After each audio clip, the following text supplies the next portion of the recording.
Welcome once again to our channel.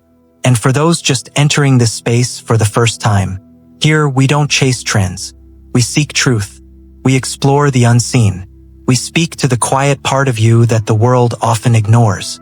The part that knows there's more to this life than what we see. If your spirit is searching, you're in the right place.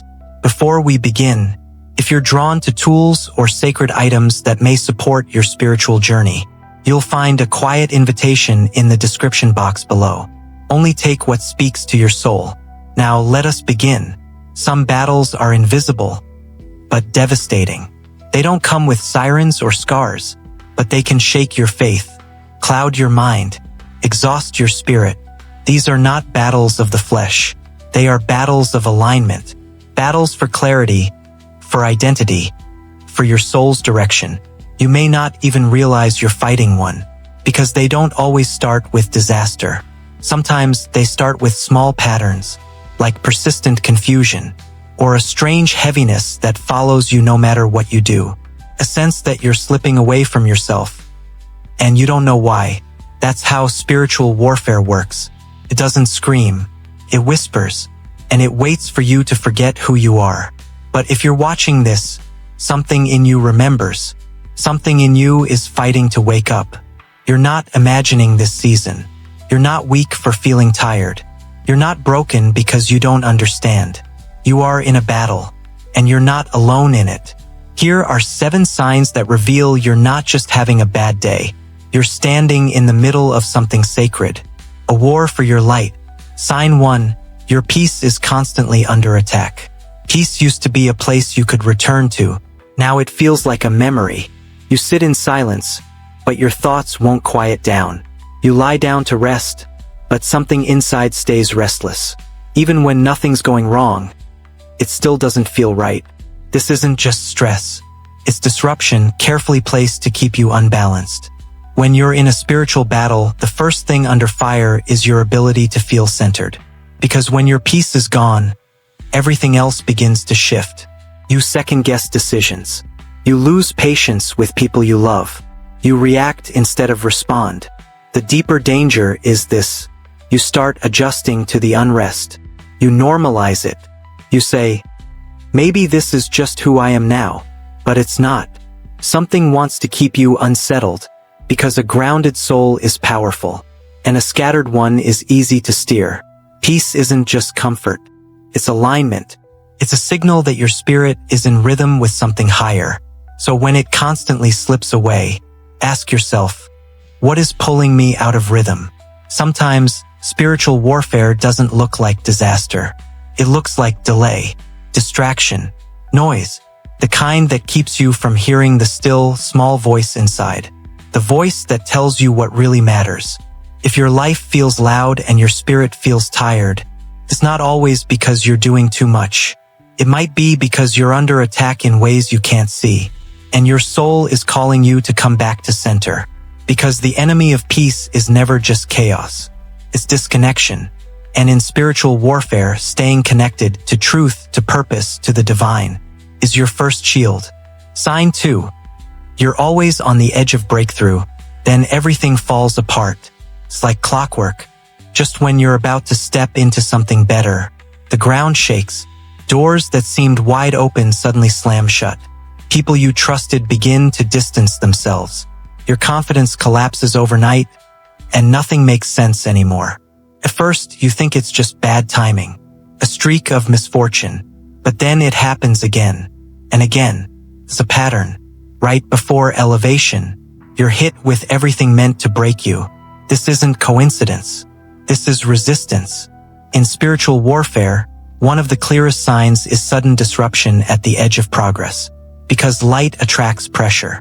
And the closer you get to stepping into alignment, the harder something fights to pull you back. The attack won't always look obvious. Sometimes it shows up as self-doubt, sudden illness, a toxic invitation from the past, emotional numbness. The timing is always surgical, and the goal is always the same: keep you stuck where you no longer belong. This is the part most people don't talk about. The fact that spiritual elevation is rarely smooth. It's rugged. It's lonely. and often it's violently opposed, because transformation costs you comfort, and darkness knows that once you cross that threshold, you won't be easy to manipulate again, so it tries to drag you back, right before you move forward. If you've been circling the same lessons, if you keep seeing progress just out of reach, you're not cursed, you're being tested. The battle is meant to wear you down just enough to make you quit, to make you believe the breakthrough wasn't real, that you imagine the calling, that it's safer to go back to who you used to be. But hear this, resistance is a sign of movement. Friction only happens when something is shifting, and if the shaking has increased, it's not because you're off track, it's because you're almost there. Sign 3, you're losing desire for what once fed your soul. The things that once lit you up no longer move you. You used to find peace in prayer, clarity in solitude, joy in creativity, but now everything feels muted. You open your favorite book, and the words don't land. You sit in silence and it feels empty. You try to reconnect, but it's like the line has gone dead. This isn't laziness. It's not a lack of discipline. It's a spiritual block, and it's not random. When you're in a spiritual battle, one of the most subtle attacks is a numbing of desire, especially the desires that once brought you closer to truth. Because if the enemy can't distract you with chaos, it will try to wear down your hunger, not through noise this time, but silence, through a dullness you can't explain. You'll tell yourself, maybe I've changed, maybe it just doesn't matter anymore, but deep down you know something's off. Spiritual warfare doesn't always feel like fire. Sometimes it feels like fog, a slow fade into indifference. This is where people give up, not because they don't care, but because they feel disconnected from what once gave their life meaning. And it's a dangerous place to be, because when you stop feeding your soul, other things creep in to fill the space. Addictions, distractions, false identities. If you've been feeling distant from your own spirit, don't shame yourself, and don't mistake the silence as a sign to stop. It may be the very evidence that you're under pressure, because you're nearing something sacred. Sometimes the numbness comes right before renewal, a stripping before a resurrection. So don't walk away just yet.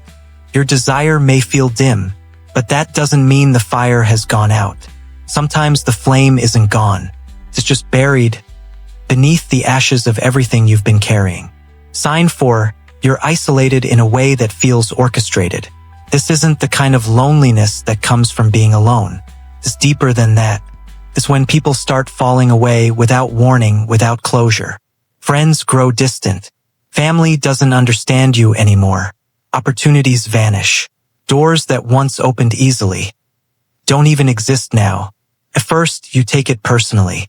You wonder what you did wrong, why everyone seems to disappear when you need them most. But this isn't rejection. It's repositioning. In spiritual warfare, isolation is one of the first signs that something greater is being prepared in your life. Not because you're being punished, but because you're being set apart. When the soul begins to shift, not everything or everyone can go with you. There are seasons where elevation requires separation. And when you resist it, the silence only grows louder. This kind of loneliness isn't about punishment. It's about purification. It's not that you're unloved. It's that your spirit is being cleared of distractions, noise, and even false attachments. Because in battle, clarity matters. And you can't hear divine instruction if you're surrounded by constant interference. Some friendships fade because they were built on your old identity. Some relationships end because they kept you tied to the version of you that no longer fits. And some doors close because what's on the other side is no longer aligned with your calling. This isolation may feel cruel, but it's often sacred. You are not being abandoned. You are being hidden, not for harm, but for refinement. There are revelations that only come in stillness. And there is strength that only grows when you walk alone for a while. So if your world has gone quiet, if everything and everyone feels far away, don't rush to fill the silence. Ask what it's trying to show you, because sometimes the battlefield is cleared, so the real transformation can begin. Sign 5, you're constantly tempted to return to what you've outgrown. You told yourself you were done. Done with the cycle. Done with the self-sabotage. Done with the people who drained you and the patterns that kept you small. But now, they're calling again. Old habits resurface. Old desires return, even the ones you swore you'd buried. Toxic relationships start looking familiar instead of dangerous. And a part of you wonders if maybe, just maybe, going back would be easier. This is no accident. It's a trap dressed as comfort. Spiritual battles often intensify when you're shedding an old version of yourself. And nothing tests your growth like the sudden urge to regress. You see, growth is uncomfortable. It's uncertain. It strips away what used to feel safe, even if it was killing you. So when your spirit begins to elevate, the enemy of your soul doesn't always use fear. It uses nostalgia. It whispers, "Remember how good that used to feel? Maybe it wasn't so bad. At least you knew what to expect." But here's the truth. You didn't leave because it was easy. You left because it was slowly destroying you. And going back won't give you peace. It'll just delay your healing. This is a moment of testing. Not to punish you, but to reveal what still has access to you. Because what still tempts you still has power. And what still feels safe might be the very thing blocking your freedom. If you find yourself circling the same doors you once closed, it's not because you're failing. It's because you're standing at a threshold, and the past always tries to claim you before the future fully arrives. You don't have to be perfect, but you do have to be honest with yourself. What am I being pulled back into? And why? Because in spiritual warfare, backsliding isn't always loud. Sometimes it starts with one compromise, one conversation, one thought, one moment of just this once. And before you know it, you're carrying what you were meant to release. You've come too far to return to what almost broke you. Keep walking. Sign 6. You're questioning your worth, identity, and calling. It begins subtly. You start wondering if you're really chosen, if you're really meant for more, if what you carry actually matters, or if it was all in your head. Then the doubt deepens. You look at your life and start measuring it against others. You question your voice. You downplay your dreams. You shrink in rooms you were meant to grow in. This isn't just insecurity. It's identity warfare. Spiritual battles often target the very thing you were born to embody. Because if the enemy can confuse who you are, can distort how you live, and what you believe you're worthy of, it doesn't come as a loud accusation. It comes in the form of quiet erosion, moments that chip away at your confidence, situations that make you second-guess your gifts, words that stay in your head long after they were spoken. You begin to forget the truth you once walked in so boldly. You start playing small. You silence your own insight. You feel invisible even to yourself. But the reason you're under this kind of pressure isn't because you're empty, it's because you're powerful. The greater your calling, the more intense the resistance to claiming it. And so the battle becomes internal. You carry a voice that can free others, but you begin to believe it can't even help you. This is not failure. This is the war that every awakened soul must pass through. The stripping of false layers. The fire that forges conviction. When you feel furthest from your purpose, that is often when you are closest to embodying it. Because doubt comes not to define you, but to confront you, to ask, will you still choose truth when nothing around you confirms it? You are not lost. You are being recentered. You are not broken. You are being rebuilt. And what is being formed in this silence will speak louder than anything you've said before. Sign 7, you're being pulled toward light and shadow at the same time. You're drawn to your higher self, but something darker keeps pulling at your ankles. One moment, you're clear, grounded, and full of purpose. The next, you're overwhelmed by thoughts that don't feel like your own. You want to rise, but part of you keeps looking back. This is the tension of transformation. In spiritual warfare, the soul stands between two magnets, light which calls you forward, and shadow which begs you to stay the same. And when you're close to breakthrough, the pull of both becomes almost unbearable. You'll feel tempted and enlightened in the same breath, hopeful and suddenly heavy, clear about your next step, then gripped by fear so thick you question everything. This isn't spiritual confusion. It's spiritual friction, because growth requires letting go. And letting go isn't always peaceful. Sometimes it feels like tearing.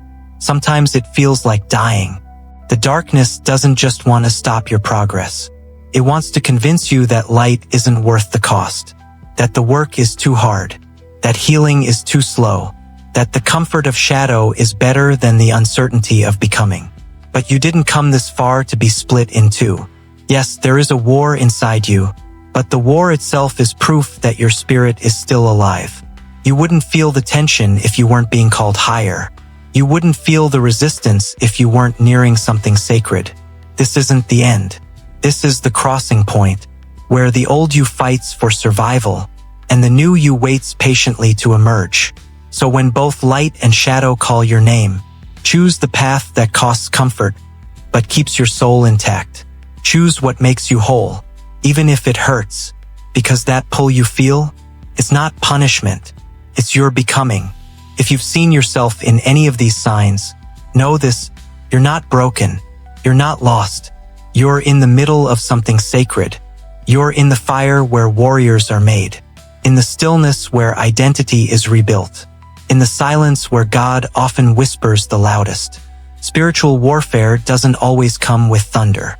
Sometimes it comes in the form of exhaustion that has no cause, of peace that feels stolen, of joy that flickers in and out.